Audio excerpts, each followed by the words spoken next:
હવે આપણા ગુજરાતની અંદર એક સરસ મજાની આદિવાસી જાતિ રહે છે, એ છે સીધી જાતિ. અને સીધી જાતિનું એક સરસ મજાનું લોકનૃત્ય બહુ જ પ્રચલિત છે. એટલું પ્રચલિત છે તો આંતરરાષ્ટ્રીય સ્તર ઉપર પ્રચલિત છે.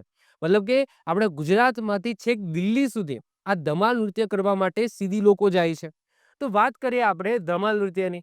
હવે કોઈ પણ નૃત્ય આપણે ચલાવીએ એ પહેલા એની થોડી આપણે ઝલક જોઈ લઈએ. તો મેં બધાના જેટલાના વિડીયો મળ્યા છે એ વિડીયો હું શોધીને લાવ્યો છું. તો હું પહેલા તમને વિડીયો બતાવી દઉં. ચલો, તો આ વિડીયો તમે જોઈ લો, જેનાથી તમને આઈડિયા આવી જશે કે કેવું હોય છે ધમાલ નૃત્ય. તો અહીંયા તમે જોઈ શકો છો કે આ ટાઈપનું કંઈક ધમાલ નૃત્ય એ પરફોર્મ કરવામાં આવે છે. ઓકે, તમે અહીંયા ધ્યાન આપજો. ઓકે, તો આ ધમાલ નૃત્ય છે. અને જે કમ્યુનિટીની વાત થઈ રહી છે આદિવાસી કમ્યુનિટીની, એ છે સીધી આદિવાસી કમ્યુનિટી. નોર્મલી આપણે અત્યાર સુધી જે પણ કમ્યુનિટીની વાત કરી છે, આદિવાસી કમ્યુનિટીની વાત કરી છે, એ હિન્દુ દેવી દેવતાઓની અંદર આસ્થા ધરાવે છે. જ્યારે સીધી લોકો છે એ મુસ્લિમ ધર્મને પાળતા જોવા મળે છે. ચલો, તો આપણે વાત કરીએ સીધી આદિવાસી જનજાતિની. તો ધમાલ નૃત્યનો સંબંધ સીધી જાતિ સાથેનો છે. પોર્ટુગીઝો પોતાની સાથે આફ્રિકાથી પ્રજાને લઈને આવ્યા હતા આપણા ગુજરાતની અંદર. જે ગુજરાતની અંદર જાફરાબાદ, જુનાગઢ અને સુરેન્દ્રનગર વિસ્તારમાં જંબુરમાં સ્થાયી થઈ છે. આ નૃત્યમાં શિકાર મેળવવા જતા અને શિકાર મેળવીને આવતા આનંદ વ્યક્ત થાય એવી અનુભૂતિ આ નૃત્યની અંદર તમને જોવા મળશે. ધમાલ નૃત્યમાં તેઓ નાળિયેરની ખાલી કાચલીમાં કોળીઓ નાખી માથે લીલું કપડું બાંધે છે અને તેમના માથે પર પહેરે છે, જેને શું કહેવામાં આવે છે? મસીરા કહેવામાં આવે છે. આથી આ નૃત્ય મસીરા નૃત્ય તરીકે પણ ઓળખાય છે. એક્ઝામની અંદર પૂછાય કે નીચેનામાંથી કયું નૃત્ય મસીરા નૃત્ય તરીકે પણ ઓળખાય છે? તો આન્સર શું આવશે? ધમાલ નૃત્ય. હાથમાં મોરપીંછની ગુચ્છ અને નાનો ઢોલક લઈને હાથમાં વગાડતા વગાડતા નૃત્ય કરે છે. આ નૃત્ય વૃંદમાં હોય છે. એ તમે જોઈ શકો છો. ઓકે, મેં તમને ઝલક તો બતાવી દીધી છે, જેનાથી તમને આઈડિયા આવી ગયો હશે. ભાગ લેનાર બધા એકી સાથે મોટેથી બૂમો પાડીને હાઉ હો હો બોલતા જાય અને ચીચિયારીઓ પાડતા જાય. પુરુષની સાથે સ્ત્રીઓ પણ વાદ્ય વગાડીને આનંદ લે છે. આ સમયે વગાડવામાં આવતો ઢોલ મુસીરા, જ્યારે જે નાની ઢોલકી હોય છે એ માય મિશ્રા અથવા તો સોલા નીનાના નામે ઓળખાય છે. એકચ્યુઅલી ઢોલ જ હોય છે, પરંતુ એ લોકો છે એ ઢોલને મુસીરા અને જે નાની ઢોલકી હોય છે એને માય મિશ્રા અથવા તો સોલા નીનાના નામે ઓળખે છે.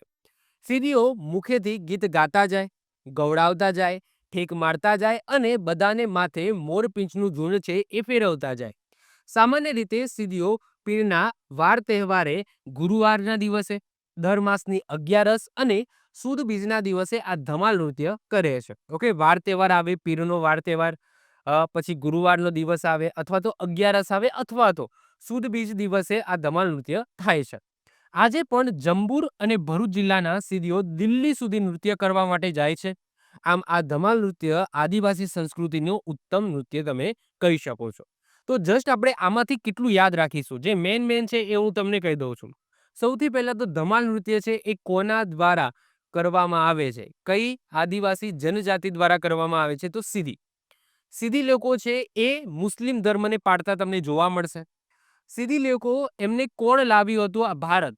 તો આન્સર શું આવશે? પોર્ટુગીઝો. તો પોર્ટુગીઝો આફ્રિકામાંથી આ જે પ્રજા છે એમને ગુજરાતની અંદર જાફરાબાદ, જુનાગઢ, સુરેન્દ્રનગર જિલ્લા, મતલબ કે ભારતમાં લાવ્યા હતા અને એના પછી અલગ અલગ જગ્યાએ ભારતની અંદર સ્થાયી થયા. જેમાં માત્ર ગુજરાતની વાત કરીએ તો જાફરાબાદ, જુનાગઢ અને સુરેન્દ્રનગર વિસ્તારના જબ્બુની અંદર તમને જોવા મળશે.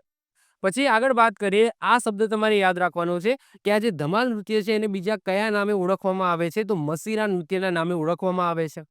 એના પછી બીજું શું પૂછાય? તો બીજું પૂછાય કે આ ઢોલક જે આ નૃત્યની અંદર યુઝ કરવામાં આવે છે એ ઢોલકને મુસીરા અને જે નાની ઢોલકી હોય છે એને માય મિશ્રા અથવા તો સોલા નીનાના નામે ઓળખવામાં આવે છે.